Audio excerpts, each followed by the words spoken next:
Hey everyone, and welcome. Today, we're diving into something really personal, something a lot of us feel but don't always talk about. We're going to explore that feeling of being the second choice, and how, believe it or not, it can build this incredible fortress of silent strength inside of us. So let's just jump right in with a question that, might hit a little close to home. Have you ever had that sinking feeling that you're the backup plan? The person someone calls only after their first option fell through? You're reliable, you're there, but you're just never the first pick. It's a feeling a lot more of us know than we let on. Right, so this feeling, it has a weight to it, it has a history. So let's start by just sitting with that for a second. What it actually feels like to kind of always be waiting on the sidelines. And man, it is a heavy feeling. It's that slight pause you notice before someone invites you somewhere, that dawning realization that you probably weren't on the first list of calls. This isn't just about one little thing. It's the buildup of all these moments that starts to color how you see your place in the world. So you might be wondering, where does a pattern like this even start? Well, more often than not, the seeds for this are planted way, way back. The echoes usually begin in our childhood. Just think back for a second. Maybe you were the second call friend, the one who got invited to a play date after the first friend said no. Or, and this one's tricky, maybe you had to navigate the feeling of not being the, favorite child. Those little moments of feeling like an afterthought, they might seem small, but wow, they are so powerful in shaping us. And that right there, that's the whole point. These aren't just memories we file away. They are lessons. Your brain, especially when you're young, just soaks them up, and it learns this really tough, unspoken rule. Hey, you might not be the priority here. And that sets the stage for a really profound change. Okay, now we get to the really fascinating part, how our brain actually responds to this. And listen, this isn't a story about being broken or flawed. It's a story about a brilliant and totally logical adaptation. Your brain starts to build a protective shield.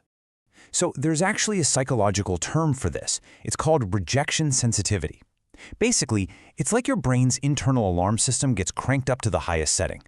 After you've been let down a few times, your brain gets really, really good at spotting any sign of potential rejection before it can even hurt you. So look how this actually happens step by step. First, you experience that feeling of rejection, of being the second choice. Then, your brain, which absolutely craves consistency and hates being surprised, starts to notice a pattern. So what happens next? Your trust that other people will reliably be there for you starts to fade. And finally, self-reliance just becomes your default mode. It's the one thing that feels truly predictable and safe. And this is the key takeaway here. Your brain isn't being negative or pessimistic. It's being perfectly logical.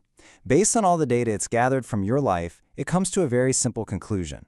Relying on other people is risky and unpredictable. The safest bet?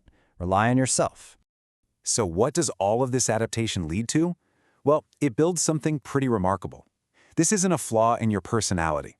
It's the architecture of a very specific kind of strength. You've literally built a fortress around yourself. This state has a name, hyper-independence. It's this extreme level of self-reliance. But it's so important to see it for what it really is. It's a coping mechanism. A really sophisticated defense system that's been designed for one single purpose, to stop the pain of disappointment from ever getting in again.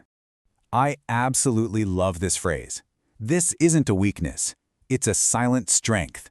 It's that quiet ability to handle your own stuff, to be your own safety net, to walk through the world knowing that no matter what happens, you've got your own back. It's a strength forged in those quiet moments of being overlooked. And you keep this strength going by making a constant subconscious choice. You prioritize what's consistent and safe, which is you, over the unpredictable, sometimes flashy affection you might get from others. You're always choosing the sure thing. But, any fortress that's really good at keeping danger out, well, it can also keep good things out too. And this brings us to the big trade-off at the heart of this whole thing, that constant tension between safety and connection. Just look at this breakdown. It lays it all out.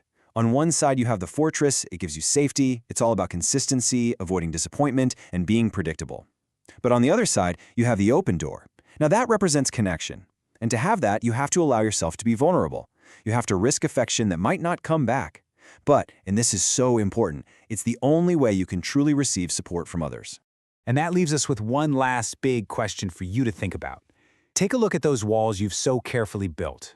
Are they truly protecting you, or are they maybe isolating you from the very connection you might secretly be craving? The architecture is all yours, which means the choice of what to do with it is yours too.